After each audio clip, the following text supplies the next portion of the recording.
Alexander Hamilton, future founder and lawgiver, he was just a young aide of General George Washington in the American Revolutionary War. He kept the books, the financial records of the division, kept a pay ledger showing income and expenses. Now, a lot of people reach that kind of level in their career, and they're satisfied, and they stay more or less at about that level. They advance kind of laterally. Maybe they go on to some civil service position or enter the private sector, stay a kind of low-rank officer.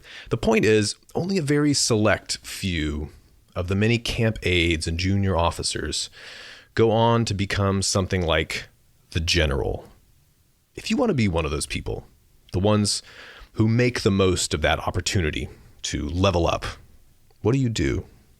Well, while they were camped in a particularly long and hard winter at Valley Forge, Hamilton, again, a young junior officer, early 20s, helping out the great General Washington, stayed up late into the night in his tent reading Plutarch's Lives. He was taking notes by the candlelight on the biographies of the founders and lawgivers of Athens, Rome, and Sparta. He actually took notes on Plutarch's Lives in the blank pages of his pay ledger, and we still have those. Apparently, his sights were already on bigger things than being a camp aide. So that's one idea. Camp aide is about the rank Sertorius was in that war with the Cimbri, when we met him last episode. Like Hamilton, he found his own ways to stand out to his superiors, to cultivate relationships with them. But when we last left him, he was headed for Spain, and he was now at a higher rank in the army and society. And a man like him, who didn't have super rich and famous ancestors and relatives like many of the nobility, if he wanted to become anything more than an obscure Sabine turnip farmer in the eyes of the great and powerful of this world, it was time to make a bold move. It was time to become a leader.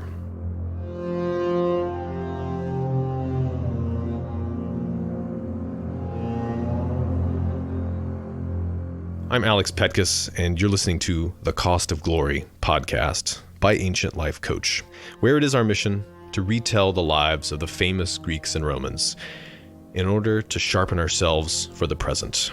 We use Plutarch as our guide. This is part 2 of 3 of the life of Sertorius. Now, the Romans had been occupying Spain for more than 100 years. Why? Well, it was a dangerous place not to occupy.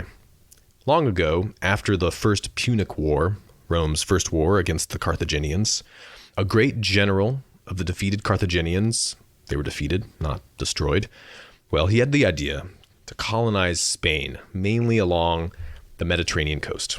His goal was to raise money, recruit ferocious barbarian troops, and generally use Spain as a base so that the Carthaginians could inflict some payback on the Romans. So he built up Spain as a kind of permanent beachhead against Rome. That Carthaginian's name was Hamilcar, and he was the father of the great Hannibal, who carried out exactly what his father had planned to do in what became known as the Second Punic War. And even though the Romans eventually defeated Hannibal, his Spanish base strategy was devastatingly effective. It took them more than 20 years to defeat Hannibal. So Spain was hard-won territory for the Romans, and they had to control Spain in order to keep anyone else from using it against them.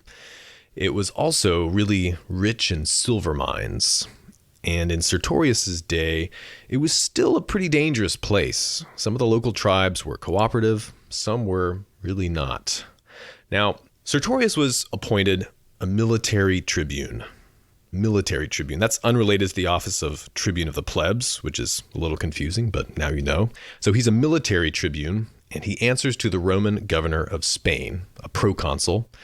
But Sertorius himself is in charge of a few hundred or so men, on his own, relatively independent. And while he was a military tribune in Spain, Sertorius seized an opportunity to show his mettle as a military leader.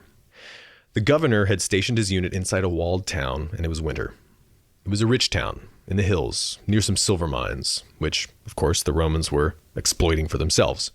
It was called Castulo. And one night, in the dead of night, most of Sertorius's troops were asleep. Well, more accurately, they were passed out drunk. Apparently they were having a good time. too good a time. You can imagine what they might get up to in a rich city like Castulo. These were probably permanent troops. They'd been there for a few years. But Sertorius, he was a young guy, maybe on a shorter tour of duty. One historian I've read thinks he may have been called in to institute some discipline. But if so, he hadn't finished his job yet. And these troops were comfortable here. They were having a good time. They were just trying to keep warm, as they say. So on this night, the troops were passed out drunk, but the townsfolk of Castulo were awake. And the Castulonians were really sick of these Romans, these drunkards.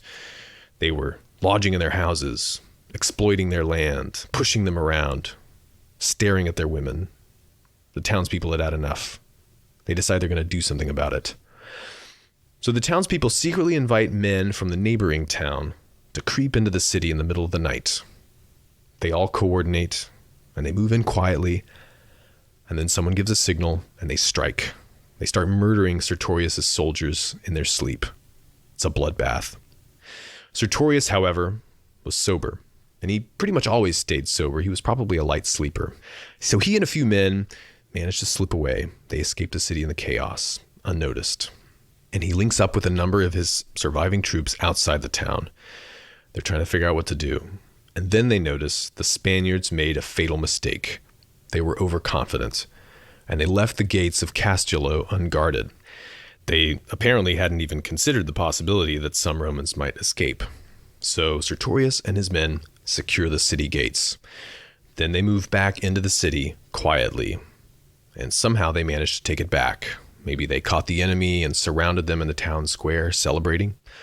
Or maybe they had to slowly take it back, locking it down street by street, gathering their own survivors. Either way, it's an incredibly bloody night on both sides, but they take it back, and by the end of it, basically all the fighting-age Spaniards in the city are dead. Now, at this point, the Romans are really lucky to be alive. The soldiers must have been exhausted. So now Sertorius has got to decide, are we done? Mission accomplished? Let's count the dead. And he makes a split decision. He turns to his troops. Now, every one of you, go find a dead Spaniard about your size. And so they disguise themselves in the clothes and armor of the dead Spaniards. And then in the early hours of the morning, at the other town, the men who had remained in the neighboring town, they think they see their comrades approaching. They open up the gates, come out and meet them with a welcoming party, a victory party. They're ready to start uncorking the old wine, and then they realize it's the Romans. And by that time, it was much too late.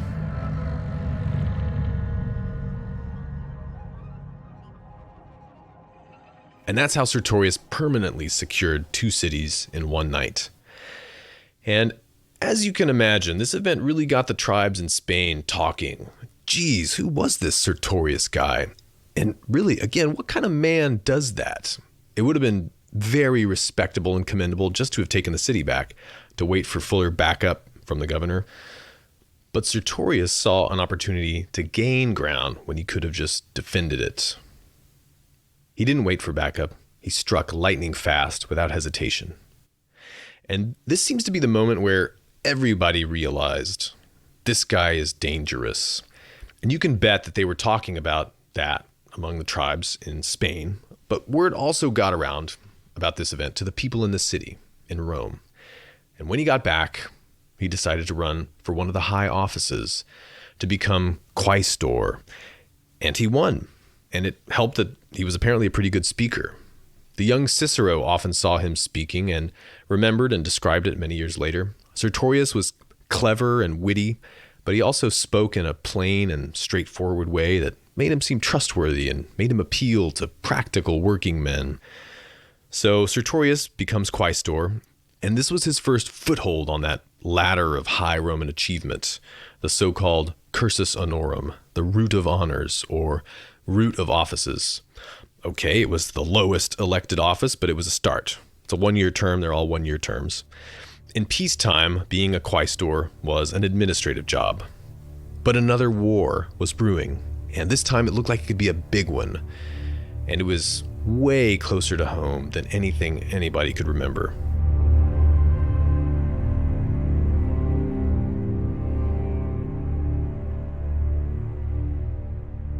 Now, to understand the social war, you have to start with the fact that when the Romans were conquering much of the Mediterranean, they had help. They had a really tight network of allied cities and federations all over Italy. Many of these peoples had been allies for centuries, and often they became allies after losing wars to the Romans. But most of these allies were not citizens. They had a lot of privileges that, say, the conquered Greeks or Spanish tribes didn't have, but they couldn't vote or hold office in the Roman state. And they were fighting and dying in the same wars. But the Romans were getting most of the upside, and the allies were kind of getting sick of it. They wanted citizenship. Now, many Roman leaders, including some among the populares, remember the sort of reformist champions of the lower classes, they say, hey, that's fair. Let's give them what they want. Bring them into the fold. They propose laws. But the most powerful voices in the Senate block them. And the once allied Italians decide they're going to rise up murderously. And this is what came to be called the Social War. Social from the word socius, which means ally in Latin. And this social war broke out when Sertorius was 34, in the same year that he became Quaestor, 91 BC. And he fights in this war with distinction. The Romans eventually win this war, but it was a very bloody slog for some 4 years. And the Romans needed all hands on deck because the former allies knew exactly how to fight the Romans, hit them at their weakest points. So this war sees populares like Sertorius fighting alongside optimates like the Metelli. And the Romans finally win. But the way they end up doing it is partly by granting citizenship to any Italians who would fight on their side. So most of the Italians end up getting citizenship anyway, the surviving ones, that is, which is kind of amazing. Couldn't they have saved everyone a lot of trouble by compromising earlier? Well, anyway, it was in this war that Sertorius really arrived in the Roman political scene. Like I said, he fought with distinction. He had to recruit a whole legion of troops in northern Italy when he was Quaestor, and then, after his official term of office ended, he stayed on as a subordinate commander. And Sertorius fought Marius style too, Alexander the Great style, not surveying the battle formations from up on some hill, but right there on the front lines with his men. This was the war that he lost his eye in. He had a lot of battle scars, but that one was the one he was most proud of. And after the war, because he had held the requisite offices and had a brilliant military record, he was enrolled as a member of the Senate. And now he was officially a new man, a novus homo, the first man in his family to join the Senate. And because of all this, Sertorius became extremely popular in Rome. He would walk into the theater and they would give him standing ovations. They would cheer his name. This is the sort of treatment that it wasn't easy to get, even if you were a former consul who had triumphed over barbarians. And he looked like the kind of guy who had a brilliant future before him. And you get the sense that some of these older guys were getting a little jealous. And now, once the war is over, in 88 BC, Sertorius, age 37, decides to try to run for the office of Tribune of the Plebs. And there's another big factor here. Marius, his disgraced old commander, who had once been a savior of Rome and then exiled, he's back in town, and the boiling pot of tension at Rome is really starting to rattle again.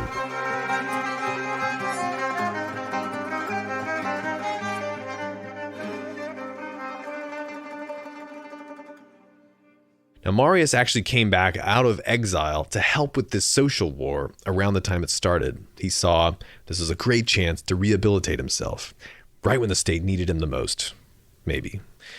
And it worked. He brought an army and he won some important victories. Sertorius ended up fighting under him during the social war. And now, suddenly, by the time the war wrapped up, it looked like Gaius Marius was on the up and up again. But a lot of people still didn't want him around, especially a certain man who was emerging as the new leader of the Optimates faction. Marius was over the hill, but this man was still in his prime, about 50, He was from a famous old family that was kind of down on its financial luck when he was born, but he had charmed his way into substantial wealth. He got close to some widows, handsome young man, blonde, chiseled features, piercing gaze. He was funny, too. This man's name was Sulla. Now, Sulla had fought under Marius in Africa and in the Cimbrian Wars, but he had practically made it a point to be a thorn in Marius's side wherever he could in those wars. And now, at the end of the Social War, Sulla had been a hugely successful commander in that war, and he had just landed a very advantageous marriage into the Metelli family. And these people were, as you'll recall, once Marius's old patrons, but now his mortal enemies. So Marius and Sulla have been at odds for years, and it's getting to the point that any friend of Marius was an enemy of Sulla. And now Sertorius was running for Tribune of the Plebs. This is Sertorius' chance to really build a track record with the Roman people, with the common man, civilians, win their trust, not just be a soldier, but be a peacetime leader too, a lawmaker. And he had gotten to this moment where he was, and he was a sure winner, all pretty much without Marius' help. But he was still a friend of Marius, and Sulla didn't like the look of this. Marius on the rebound, trying to come back as the great man. And now, if Marius has a popular tribune of the plebs at his side, not one of those slick-haired, glad-handing politicians like a Saturninus, but a real soldier like Sertorius, that's too much. So, Sulla forms a cabal and blocks Sertorius, puts that turnip farmer back in his place. Plutarch doesn't give any details, but there were ways to get this kind of thing done. Who knows, maybe he spread some nasty rumors about him, probably tamper with the ballots. Maybe he did that. Bribe some people, definitely. So Marius, in the end, had really proven to be a liability for Sertorius. Sertorius had always tried to stay out of Marius' squabbles with the nobility, but now friendship with Marius had finally cost Sertorius the tribunate. And so he now had to watch on the sidelines as a private citizen while Marius unfolded the next phase of Marius 2.0, make Marius great again. And this plan would soon culminate in, for the first time ever in more than 600 years of Roman history, Roman armies marching against the city of Rome. Now, how did this disaster happen? Well, Marius has his eyes on a prime military position because there's a new menace on the horizon in the eastern provinces. A former friend of the Romans, a ruler of a neighboring Rome's provinces in Asia Minor. This king decides that the social war was an opportune moment to spearhead a revolt against the Romans. His name was Mithridates, king of Pontus. And we'll talk more about Mithridates when we get to the biographies of Sulla and especially Lucullus. Fascinating figure, and this won't be Mithridates' only appearance in the story of Sertorius. Mithridates makes the first move with a massacre of Roman citizens in his territory. The Romans declare war. Now, Marius thinks that he deserves the supreme command of this war, full charge of the war effort, even though he doesn't have any office. And this wasn't uncommon, mind you, if someone had already, say, been consul before. But instead, the Senate awards that job to one of the duly elected consuls that year, and that was, you guessed it, Sulla.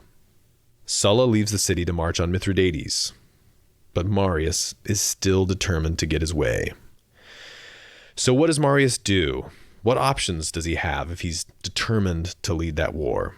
Well, he takes a page from his old playbook and he goes and finds another one of these radical tribunes of the plebs, these guys who can make up the rules as they go as long as they have a popular mandate, because they can directly channel the will of a majority of the people into a law.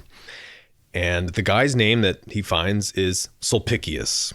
This guy Sulpicius, very eager to make a deal with Marius. Marius is still popular with the masses. Sulla is some obstructionist from the nobility, a champion of tradition in the eyes of the people, standing in the way of progress. So it's simple enough. Marius has Sulpicius write a law that makes Marius the commander of the Roman forces instead of Sulla. They get it passed easily. They override the Senate. This was kind of shocking, totally against precedent, but still technically legal. Soon, emissaries arrive from Rome at Sulla's camp. He's already in the south of Italy, headed for Greece. Just imagine entering that camp, where Sulla is commanding maybe 20,000 soldiers. Most of these guys are actually veterans that he led to some smashing victories in the social wars. You walk up to Sulla. He's sitting on his general's chair, the consular tribunal, surrounded by his officers. What are you expecting to happen when you deliver that message? Is he going to lay his authority down and step out of the way for old man Marius?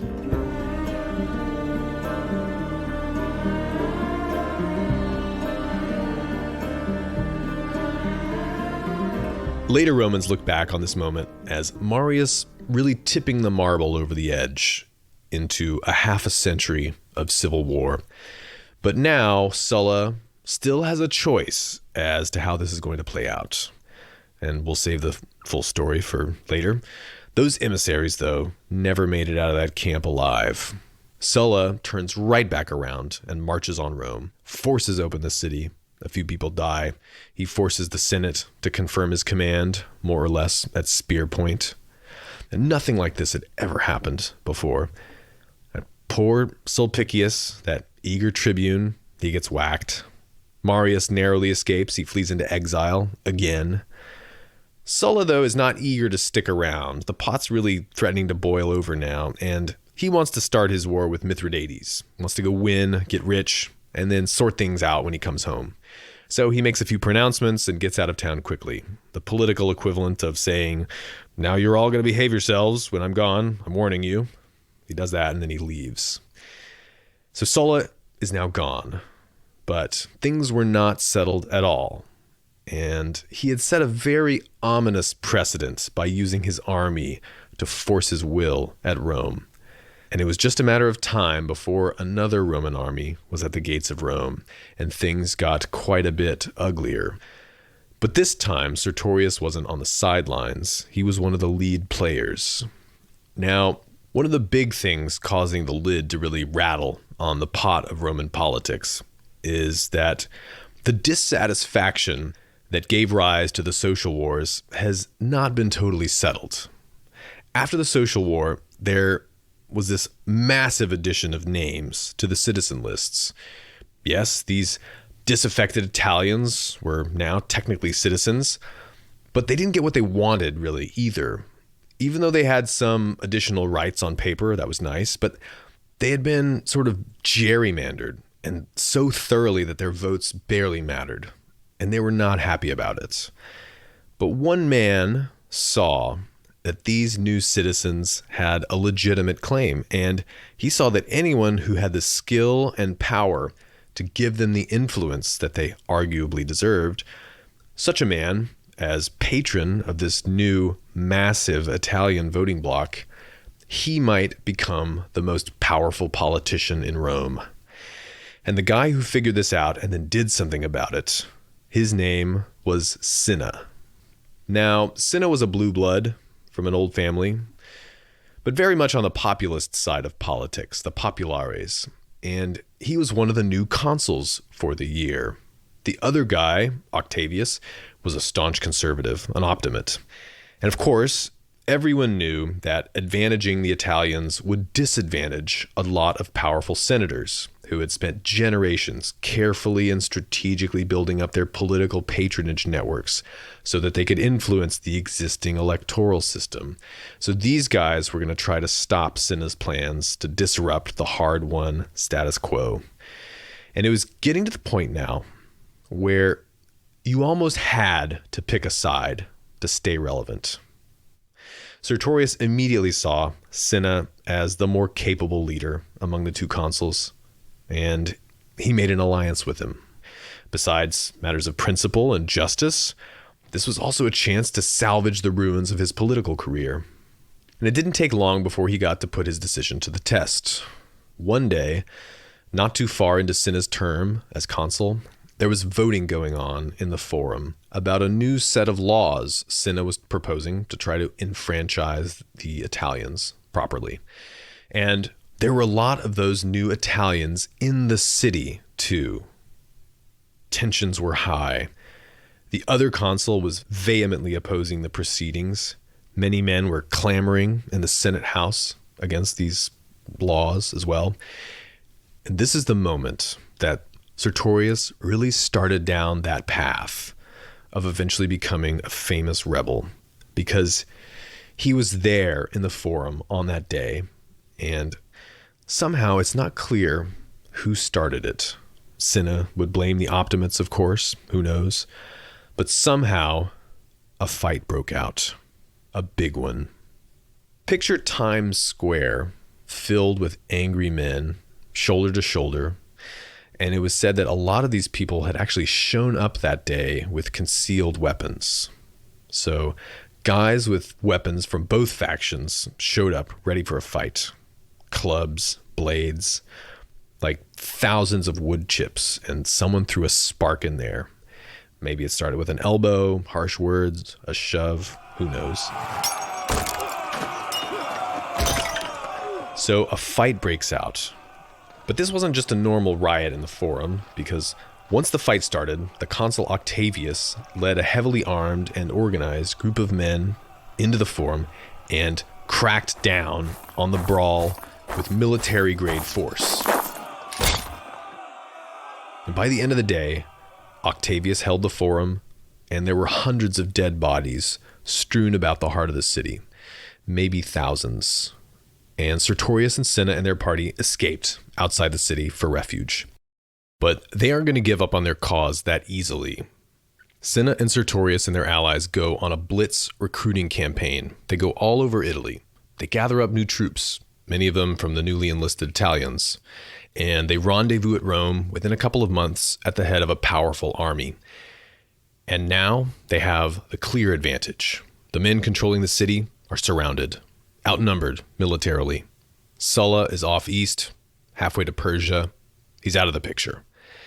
Now, up to this point, we've continually seen Sertorius playing the subordinate commander to senior men. But now, finally, around age 38, well, of course you could wish for better circumstances, but is this finally the chance he has to play a dominant role, to run operations like he knows they ought to be run? Well, who shows up on the horizon now but his old commander, Gaius Marius? Dirty, long, scraggly hair. He's portly, half crazed, and he's leading a horde of mostly peasants and slaves he's just freed, and he's calling it his army. He came to, lend a hand if it was needed. Just a private citizen, just a patriot. And Sertorius pulls Cinna aside, and they have a parley. There's a back and forth. Sertorius is saying, Cinna, we can't give this guy any authority. He's unhinged. He's vengeful. He's been discredited. I mean, look at him. We don't even need him. And Cinna is saying, yeah, I know, but it's Gaius Marius, man. People still believe in that name. And Sertorius says, this is a terrible idea. Don't do this. And Cinna kind of hesitates. Well, I kind of invited him.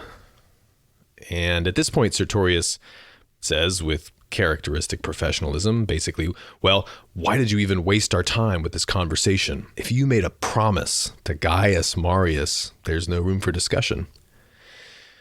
And Cinna is the consul. It's ultimately his call. So they divide the army in three among them. And this was a very fateful choice on Cinna's part. And maybe Sertorius's too. You wonder if Sertorius still could have actually done something to block Marius. And if so, maybe his scrupulous observation of propriety actually ended up doing a great deal of harm. Because Gaius Marius was brought on, theoretically, as a subordinate to Cinna, but the other two men were no match for Marius in status or sheer force of personality. There was no triumvirate here. This was now Marius's show. And so Cinna, Sertorius, and Marius, they set about taking back control of the city by force. They employ the siege and cut off supplies method. And there are a couple of battles. Sertorius fights a man named Pompey Strabo, in an engagement outside the north gate of the city, and after a battle lasting all day, 600 men dead on each side, he defeats them. He defeats Pompey Strabo. You wonder, though, what was going on in Sertorius's head as he's battling his own countrymen. He may have thought, wasn't so different from what Sulla had done, wasn't so different from what Octavius had done. Cinna's people had legitimate claims, and they'd suffered serious injustices. But does that make this all right? Would his father have been proud if he could see his son now? Well, after Pompey Strabo was dealt with, Cinna's forces quickly brought the city to surrender, and then the three generals entered.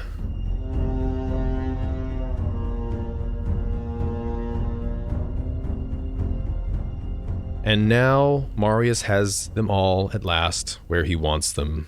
He spent so many years quietly nursing his resentment for one last hope of glory to see it dashed before his eyes, and he's just gotten back from yet another, even more shameful exile. And at this point, he's genuinely showing signs of dementia. But he locks the city down, and now he's got absolute power, and he starts settling scores. And he does this with the cold, merciless hatred of a proud old man with nothing to lose. And this is what Sertorius was afraid of. Marius has dozens of prominent men of the Senate rounded up and executed. Cinna at first takes the opportunity to eliminate some enemies too. And there are a lot of vivid, tragic stories about these events. Sometimes there were show trials, sometimes not even that. One senator's slaves hid him away. Actually, they found one of the many dead bodies lying around. They jammed a gold ring on the finger and hanged the corpse and faked their master's suicide. So they saved him. Others, though, were not so lucky. Lutatius Catulus, former consul, famous orator, author of a particular funeral oration that Cicero admired. It was actually the first ever made in honor of a woman, Catullus's mother. Catulus, who had been Marius's colleague in the Cimbrian Wars, ridden in the chariot with him at that triumphal parade. Catulus had fallen out of favor with Marius. The dreaded order went out from Marius's throne. Catulus's friends came and interceded. "Marius, spare Catulus." And Marius's reply was 2 words: "Must die." Catulus decided to seal himself up in a room and light a big charcoal fire. He chose to suffocate himself instead of facing a kangaroo court as his way to go. Mark Antony's grandfather, also named Marcus Antonius, he was a great orator, an optimist. He pleaded with his executioners, "For God's sake, use some restraint for the sake of the Republic." He was slaughtered in mid-sentence. But Sertorius did restrain himself. He didn't lift a finger against any of the people that had wronged him. All it would have taken is a wave of the hand. But he was disgusted by all of this, and he had warned Cinna too. He even confronted Marius about it, which was useless. But he did finally manage to talk Cinna down from some of his own excesses. And even Cinna had to admit that he was disturbed by how far things had gone. There was no accountability for opportunists who were taking advantage of the situation.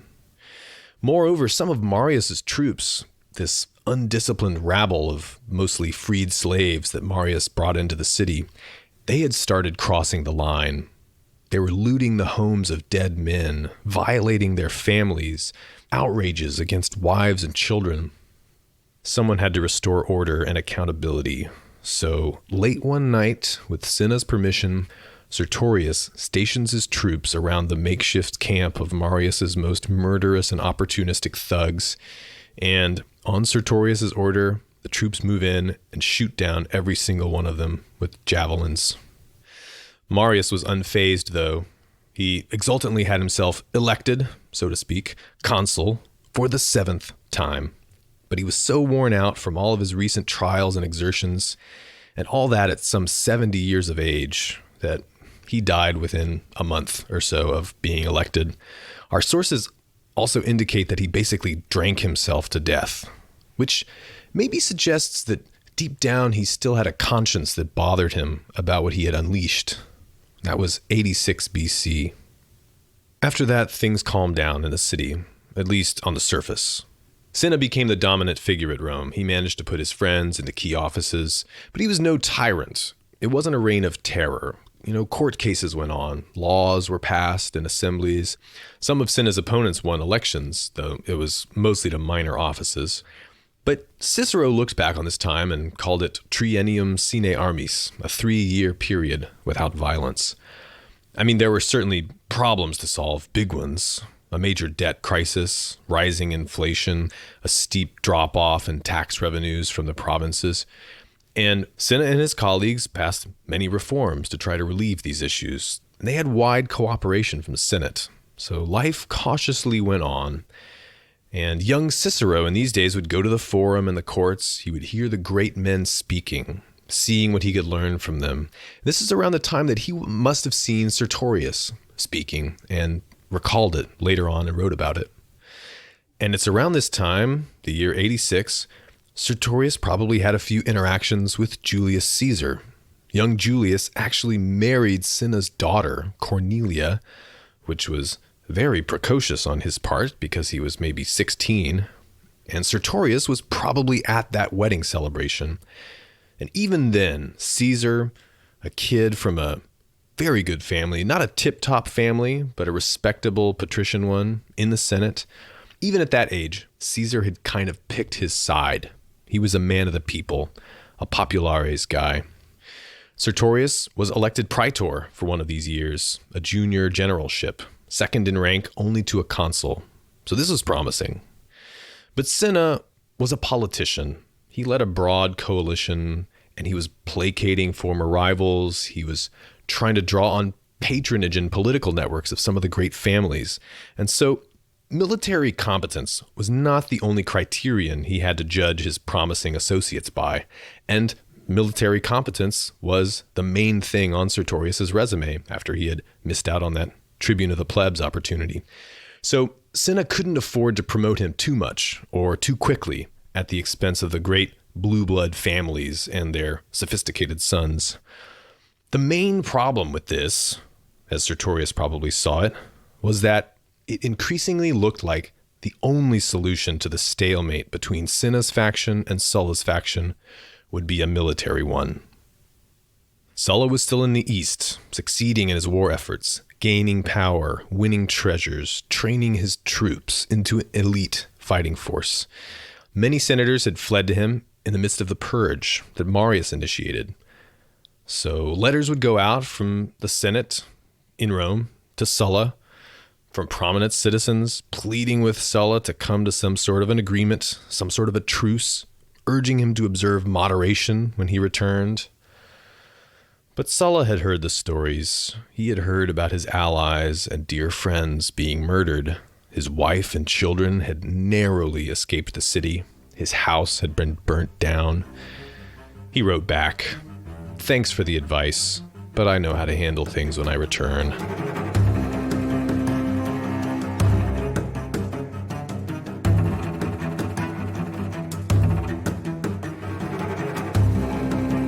Sulla had powerful allies. One of the younger men of the Metelli clan was raising up a pro-Sulla army in Africa, and a young Crassus, the future triumvir, was doing the same thing in Transalpine Gaul. A big storm was brewing, and this time it wasn't going to be a spontaneous flash in the pan. It was thoroughly premeditated. And in 85 BC, they got news that Sulla had finished his war with Mithridates and was now making plans to return to Italy. Cinna decided to try to take the war to him on the soil of Greece before Sulla could get to Italy. But early the next year, as he was managing the troop convoys going across the Adriatic Sea from Italy, Cinna got into a scuffle with some soldiers in his camp. Morale was really low. They were looking for a fight, and the scuffle turned fatal, and Cinna was killed by some of his own men. And after his death, This was really a fluke, by the way. Well, Sulla saw his moment. He broke off all negotiations and moved fast to return to Italy. And this is one of these great questions of history. What would have happened if the Romans, when they were faced with one of the most brilliant politician generals they'd ever seen, what if Cinna had been alive? Or what if one of the men left behind had mustered the will or the courage or the presence of mind or political capital to place the military command in the hands of the most competent man on their side, to probably the only man who could outmaneuver Sulla? And maybe the remaining leaders of Cinna's faction can be excused because they hadn't really seen what Sertorius was capable of yet.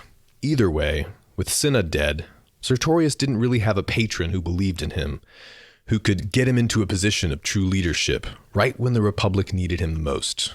And so, the crucial war effort was pursued in a manner sort of resembling a decapitated octopus. The last thing you want against a powerful, sharp, unified enemy is vagueness, indecisiveness, multiple centers of decision-making. But that's exactly what the Roman Senate now had. The two consuls who ended up getting elected for the year 83 were fine politicians. One of them was a new man, a senior guy in the Populares party. The other consul was named Scipio, a great name. He was the great-great-grandson of Scipio Africanus's brother. So they were good speakers, well-connected, but nobody would mistake these guys for real soldiers.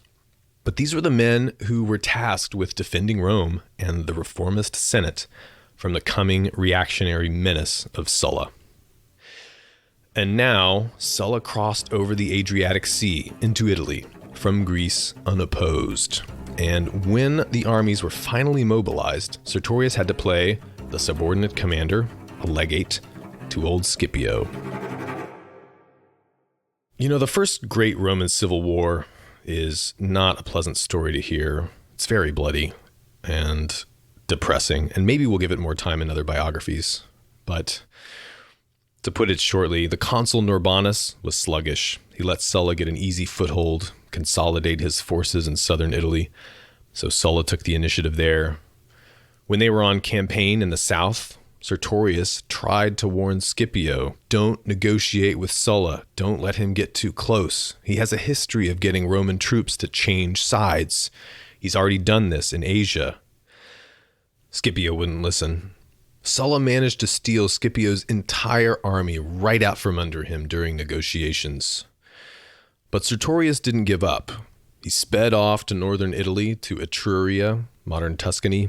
He raised up 4 legions worth of new troops, very short order, at least 16,000 men. That's a very impressive number for such a short time. Then he hurried back to Rome to run for consul in 82, and instead, the Senate backed an aristocrat who had been one of Cinna's right-hand men, a guy named Papirius Carbo. This was his 3rd consulship. Carbo, another great speaker with very little demonstrated military capability. And the other guy that the power brokers helped get elected was, get this, the 27-year-old Gaius Marius Jr. Yes, that's the playboy son of the great man who never held a serious office before. And then Sertorius was understandably pretty exasperated at this point, and he actually stood up in the Senate House and berated them all. He told them how they were grossly underestimating Sulla. They were trying to buy time with negotiations, wait for the right moment. There were excuses like, we're raising money and troops in the north. Some of these guys were probably trying to hedge their bets. Maybe they would get off easy if Sulla captured the city. Sertorius said to the Senate, if we don't consolidate our forces and strike at Sulla directly now, this war is already over. And so the two consuls, shocked at the insolence of this upstart Sabine, this ranting, one-eyed strong man who clearly didn't understand the nuances of politics, they say, you know where the Republic could use a man of your talents? Spain. And so as a reward for his unsolicited advice and his irritating contempt for social status, they send him off with a handful of soldiers to be governor of a faraway province that was currently irrelevant, so he could clash with those barbarians. And if they were hoping they'd never see him again, most of them were right. And so Sertorius marched out of Rome in the dead of winter in early 82 BC, headed west for Spain. He didn't have much hope for the resistance in Rome, but he did now have something that was even more precious to him than titles and honors. For the first time in his life, he finally had a truly independent command. It was not in the kind of circumstances he had hoped for, and he didn't have that many troops, but now he was truly the master of his own fate, like never before.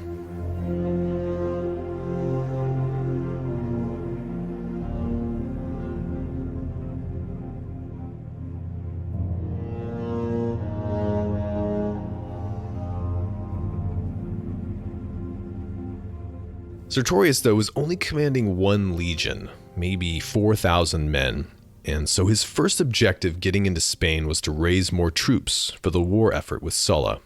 He was good at this, but for several reasons it was going to be a lot harder to raise troops in Spain than it had been in Italy, and every minute counted. First of all, it was not easy to get into Spain. There were snowstorms in the Pyrenees, the mountains between Spain and France, and he faced some resistance in the mountain passes from the natives. They were extorting payment. His officers scoffed at this. "Don't pay these chumps, let's take them." But Sertorius bought them off. He said, "To a general engaged in a contest for supremacy, nothing is more valuable than time." Next, he had to face a couple of pro-Sulla commanders that had been left there by the former governor, who was also a pro-Sulla man. These guys weren't commanding huge armies, but they were more than he could handle on his own. And so Sertorius started his first experiment with a strategy that in his hands would later prove to be devastating. In order to defeat his Roman adversaries, he decided to go Hannibal on them. He turned to the natives. Now, Sertorius knew from experience what the typical pattern was for Roman commanders in Spain. The Senate's attitude towards provincial governors around this time was pretty laissez-faire. A governor could, for example, start by extracting too many taxes, then judge disputes too arbitrarily, punish too severely, and then when the locals fight back, he could just go and complain to the Senate that, oh, these barbarians hate Rome, there's an uprising, and then, maybe they would send him another legion for him to command, and he could return with plunder, and who knows, maybe get a triumph. So Sertorius knew he had to do something pretty different from that, and he formulated a different strategy. He sends word around, first off, that as the new legitimate governor, he's going to cut taxes for the provincials. You might think he would have wanted the money, but really at this point, he needs friends a lot more than money. That's the way he saw it, at least. And in the area that he's near, on the northeast coast, they are a Celtic group. The Celtiberians is what they're called. And Sertorius is no snob. He's happy to make friends with barbarians, especially Celts. And he also ends the unpopular practice of having Roman soldiers quartering inside the towns of the locals. He had learned firsthand that that policy was not sustainable on that one bloody night in Castulo. And so even now, in the harsh winter, his troops camp outside the walls where they're stationed. So these measures make him extremely popular with the Spaniards practically overnight. And a lot of them remember his name, too, from that shocking double city capture that he pulled off a few years ago. They know the kinds of things that he's capable of. Probably they're still a little bit afraid of him. So now his earlier ruthlessness pays off and he can be the nice guy. So pretty soon he's able to persuade the Spaniards to give troops willingly to his cause. But now they aren't just subjects grudgingly sending forced conscripts. They aren't mercenaries. They're allies and friends. And so once he's mobilized a new native Celtiberian army with lightning speed to complement his regular Roman forces, he takes on the pro-Sulla commanders, and within a few months, he has kicked them out and secured his province. But as another winter was setting in, around December of that year, Sertorius gets word that Sulla has decisively won. He has taken the city in a huge battle and is now unopposed. And the reports arriving at Spain from Rome must have seemed incredible. Both consuls were dead. In Rome, scores of leading senators and literally thousands of equestrians, that's Rome's second wealthiest class, they had their names written up on placards, posted in the forum for all to see. It was called proscription. Marius's murders had seemed capricious and arbitrary, unpredictable, but Sulla was systematic. He made a tidy list, and every man whose name was on that list had a bounty on his head.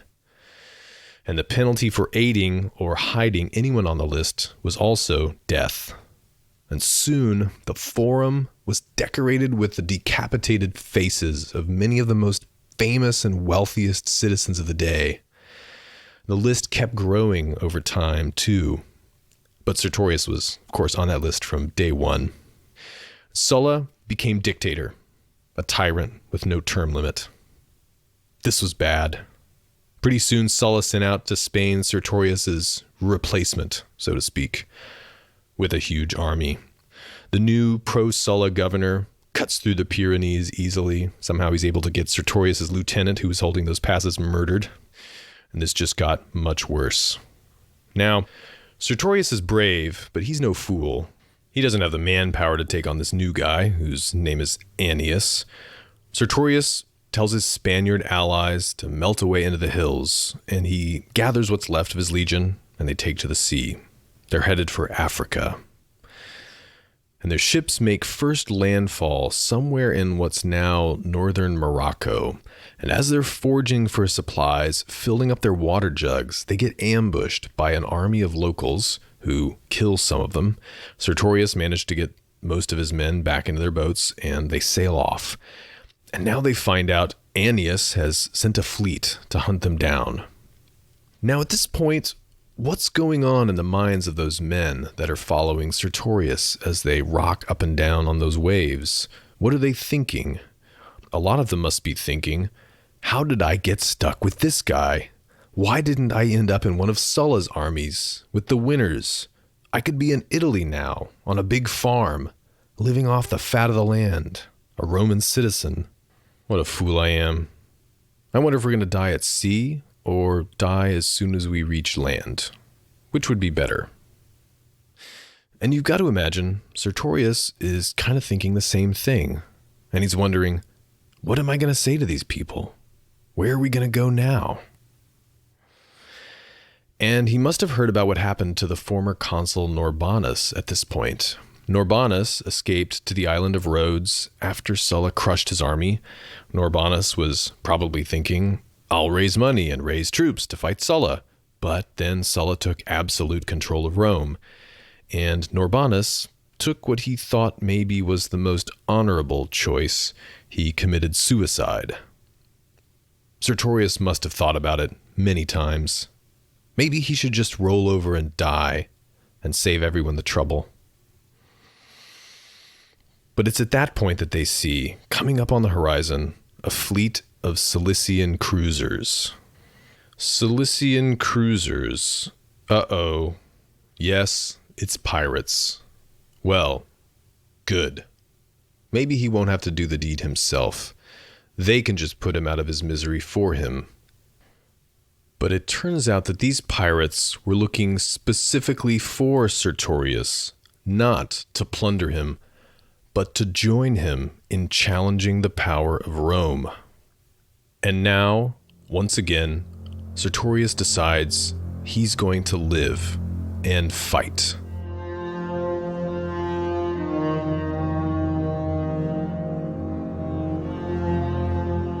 Hope you enjoyed part 2 of 3 of the life of Sertorius. Join us next time for the final showdown between two of the most talented military commanders that ever fought under Roman eagles, Sertorius and Pompey. That's when we'll see some of the strategic and tactical fireworks that made Sertorius famous. But already in this episode, there's a lot for students of the OG School of Excellence to consider.